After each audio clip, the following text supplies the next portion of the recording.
Well, today we're delighted to have a good friend with us, live via Skype from Israel, Jeff Shelton. He's been on the Dove quite a few times, but he's over there a lot working in Israel, and he's part of the coalition in Israel, and the new CEO of American Friends of Helping Hands Coalition. So, Jeff, you're looking good, man. How you doing? I'm good. I'm doing well. We've all suffered from a little illness over here, but we're recovering. All right, good. And introduce your friend next to you there. This is Dr. Gasiorowski. He's the president of Helping Hand Coalition here that's working with some 200,000 Holocaust survivors in the land. So what is Helping Hands Coalition, Andre? Helping Hand Coalition is a movement that is gathering a lot of organizations which want to help Holocaust survivors who are in need. And this is a discovery of last few years that there are a lot of them here in Israel. So how do you help them? First of all, we found out that about 70,000 of them are below line of poverty. So following the gospel, we have to do things about things that need to be done. And we are just organizing individual support for each of them as much as we can. Second need is they are living in the subjective feeling of loneliness, that they are abandoned, because those group of Holocaust survivors, it's the last wave we have on the planet, and they are actually children of Holocaust and orphans, because all they remember is their parents being exterminated, buried alive, or shot in their own eyes. And these memories are just assisting them and increasing with the age. So it's a great opportunity for us to give them heart, to give them fellowship, relationship, and just to become part of their life and then part of our lives. So this is a much more important thing that we think that we have to do it right now. Wow, Jeff, this is really something, because you would think this is just kind of off the radar. I mean, that's so long ago. That's why it's so important to meet with you, Perry, to let the church in America know time is short. These wonderful folks are wanting relationships. Andre has facilitated a coalition from Europe, from the Asia Pacific area. We've seen over 250 leaders come out of the Singapore, Hong Kong, island area of Indonesia to come and be with these people. These people are not bitter. They're in their late 70s to early 90s. They are wanting to just be loved, and they want to love back. And so if Andre can tell you a bit about just some of the excerpts you can see on video on YouTube of some of the galas that have been presented. And this is with the endorsement of the Deputy Prime Minister's office here in Israel. They are cooperatively supportive in this. And so here we see those of us who are believers with a challenge before us that, for me, it's a surreal thing. I've never seen anything like it, and it's been an honor to be a part of what Andre has done here. How God has used him to create this coalition, and it's growing. But in America, we have a long ways to go. We have a tremendous need to create a coalition in America to make the church aware of this moment in time in Israel when we can really be hand in hand with them. It's really an important time. Andre, so there are some YouTube videos of testimonies and some of the stories? Yes, when we started 5 years ago, I found out that the biggest problem is how to present it to our allies, to another organizations, because each of us used to do something, and something good. And we started campaign to video record, to be like an eyewitness of the situation. And we, 5 years ago, started to have thousands of hours of footage and compiling this to the mini films to bring, everyone to the world of Holocaust survivors, to their homes, to their life situations. and most popular are in our website, of course, and YouTube, which is our main platform of communication. But it will be more to come, definitely. So what's the website, Jeff? How can people check it out? Andre, can you give some details on that? Yeah, it can be helpinghandcoalition.org. Okay. Helpinghandcoalition.org. I mean, we had a big debate if it is Helping Hands or Helping Hand, and we voted that it has to be Hand of God, which is Helping Hand Coalitions, which we are only humble servants, because that's the point. We have to represent Him, and just we call it helpinghandcoalition.org. Okay. It's amazing to me, we haven't heard about this. Maybe we just kind of didn't think it didn't exist. But the other thing is that isn't the Israeli government involved in any kind of assistance to them? Yes and no. No, because we have 65 years of existence of our country and 30 governments. So usually every 2 years we have a shift. So it's hard to say what government can or cannot do it.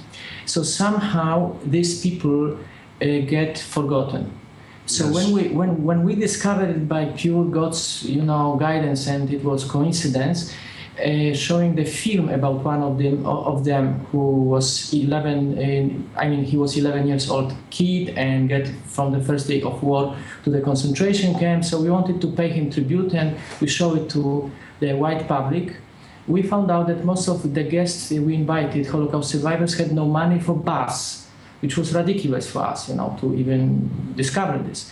And then we discovered that nobody knows, no on municipal level and government level. So we started 5 years ago exactly campaign, and we managed to bring it to the national-wide attention. Now, this is a group of 70,000 people.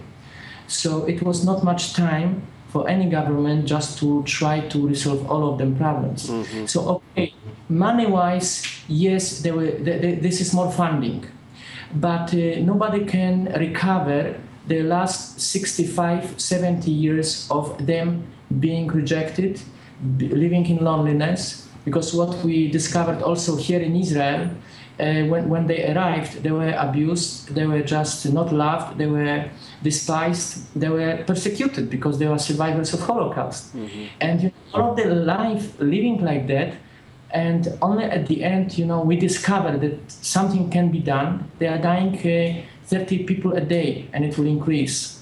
It's more or less like situation with war veterans of American Army today. Mm-hmm. They are a little bit older. So we are losing them. And right now, the main focus is to show them that they are not alone in this planet, because on top of this, they watch TV. They see that everybody, all world despise Israel, that deny that Holocaust existed, in their own time. So it's a great opportunity for us to mobilize hundreds of thousands, millions of Christian believers to stand together and say, no, it's not true. We love you because of, we love the same God. Our Jesus Christ is, coming from your land, and this is wonderful opportunity, and they are picking it up very well. Are they responding to the gospel? I would say like that. Most of them are coming from the world where they deny that God exists, because the basic question will be, where was God in Auschwitz? Mm-hmm.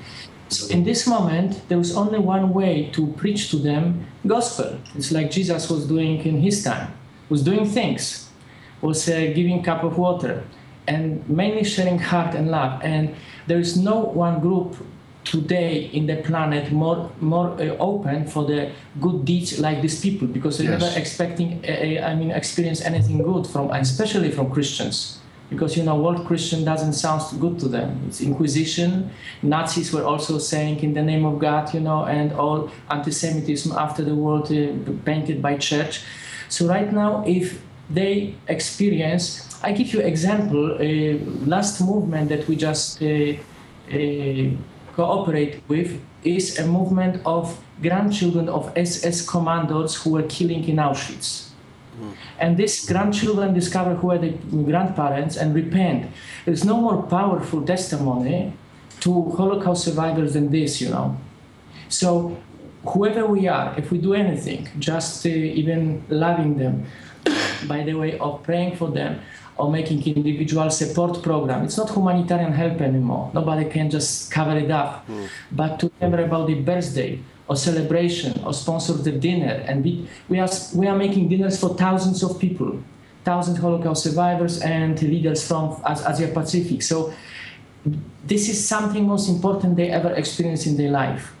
So this is what we...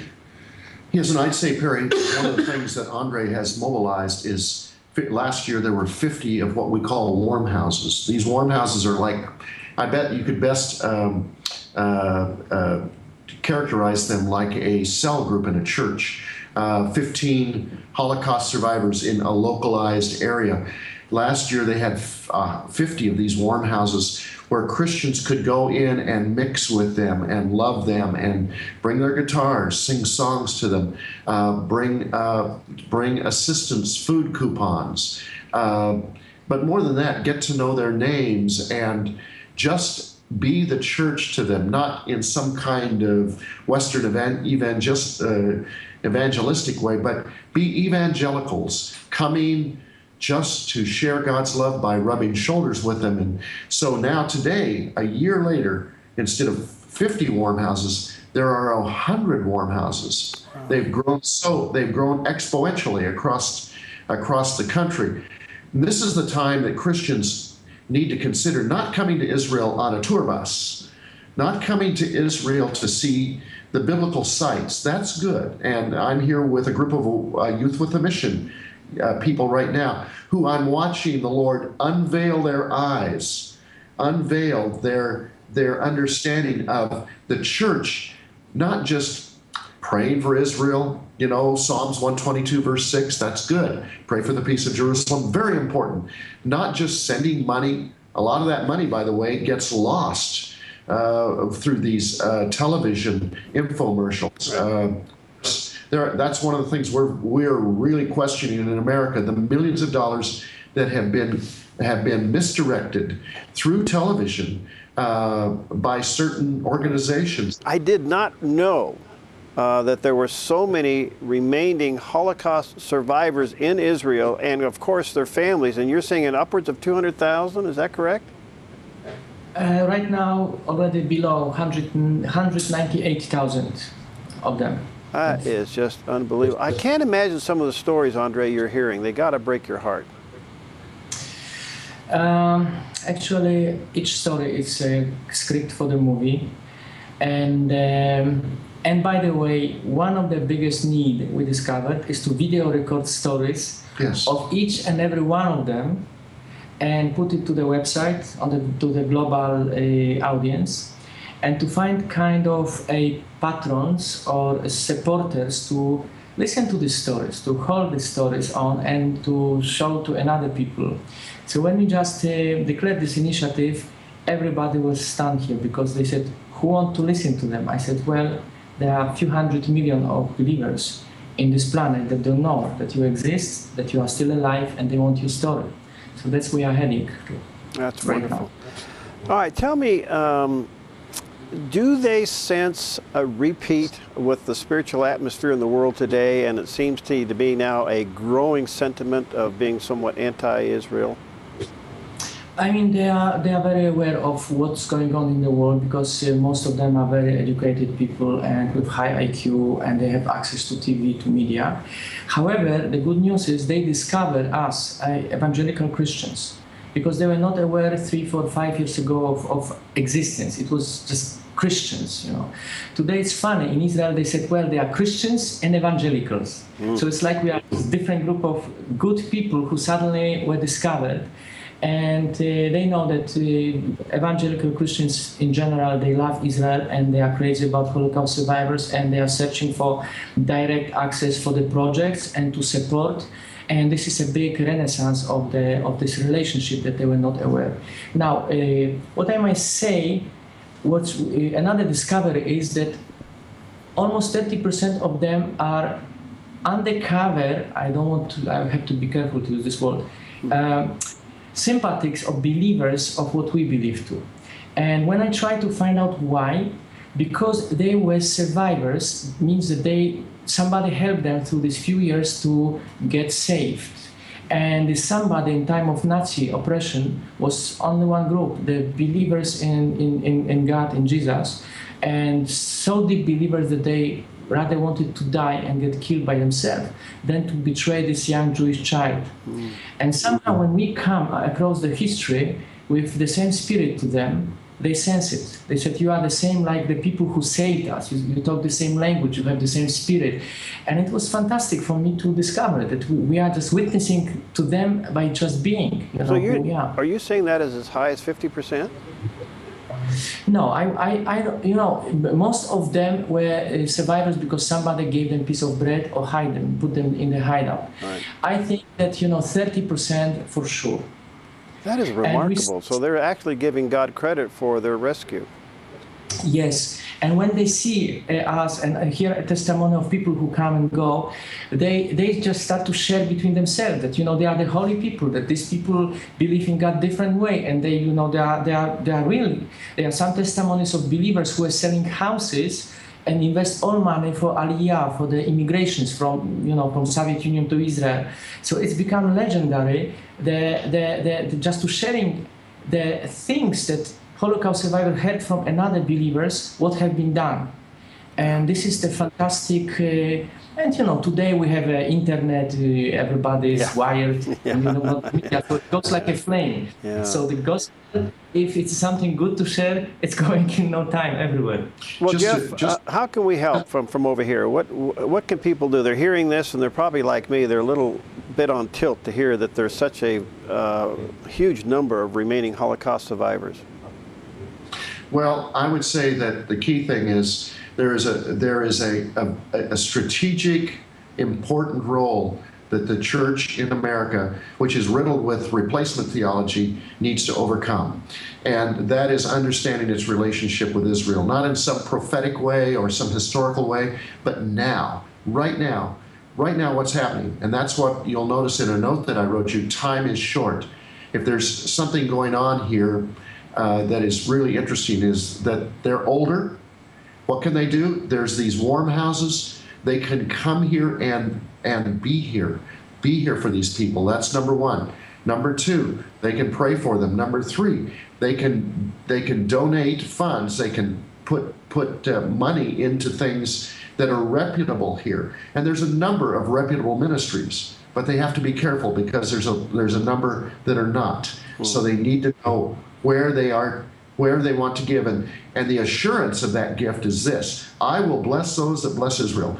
It's only for this country that promise is true, and to the Jewish people.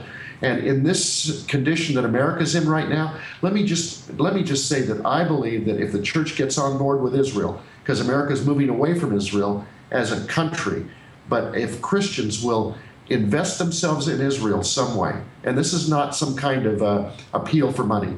This is just simply saying this is a promise from God. If they will involve themselves in Israel by coming here, number one, by giving some way, and by praying, that God has promised that He will bless them, and that takes them from the American economy, the dollar economy. It will move them into the realm if things get real bad. And you know, Perry, as well as I do, it doesn't look good for America. It means that when that day comes and the American economy is no longer assured, that God will create something from nothing. He will. Okay. He will care for His church, but Israel is a key component of that. All right, this is just fascinating. Jeff, you have spent a lot of time in Israel. You've traveled back and forth from Oregon to Israel, I don't know how many times, but you've been very involved there. What would you say is the spiritual climate in that country now? Well, I would say that the unique thing that's surreal, and I want to be careful about what I say, but because we don't talk in Israel about conversions or those kinds of things, but this shoulder to shoulder with Holocaust survivors, let me just say that I would say that the igniting point right now in Israel between Christians and Jewish people is this relationship that is developing between Christians and Holocaust survivors. this is the group. And can I say that there's conversions or whatever, how some Christians think? I would say that the process of what God is doing is very evident, and that Christians, this is the time Christians can really come alongside of their Jewish roots, the ones that they're grafted into, that they've forgotten. They haven't replaced them. They're grafted in.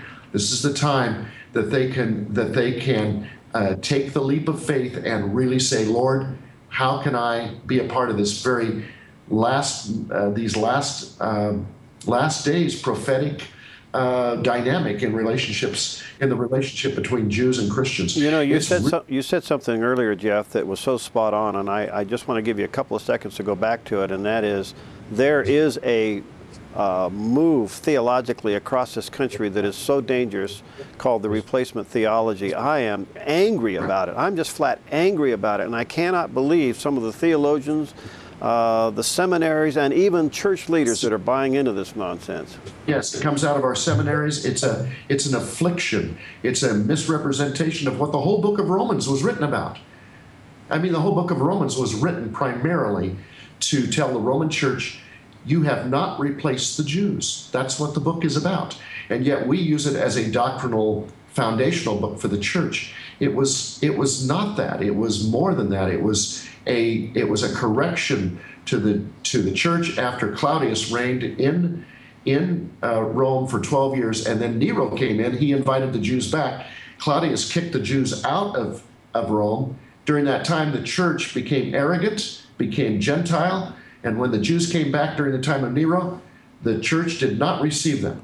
And they said, we have replaced you. That's where it started. That's where it started, Perry, way back. And then that's what the book of Romans is about. People need to read Romans and understand it. Well, gentlemen, you guys are an inspiration and a delight. And Andre, I want you to know that I am so grateful that you've made us aware of your work and what's going on there. I hope more and more of our listeners and viewers will pick this up. As you say, Jeff, come there, support you guys financially, but pray for you. And again, the website is helpinghandcoalition.org. Is that correct?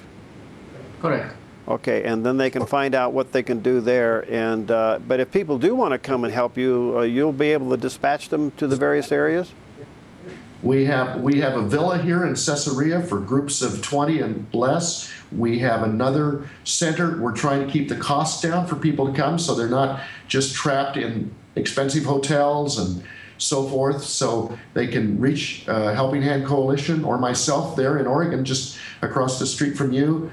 But they can certainly contact Helping Hand Coalition and come here. And then Andre and his team and other ministries here, that's the exciting thing. Other ministries too, starting to work hand in hand, can facilitate hundreds of people into places where they can be a blessing to Israel.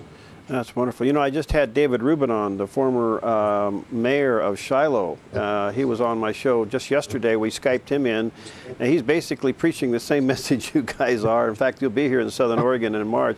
It's amazing. There seems to be a real move of God within the country and what's going on there. As Peter Tsukahara says from Carmel Assembly, Perry, he said, this is the beginning of the end. This is the beginning of the end. Yeah, interesting. Gentlemen, thank you so much. Andre, God bless you, my friend, for what you're doing. We'll keep track of you. Can we have you back? Are you over there for a while? When are you coming home, Jeff, or are you?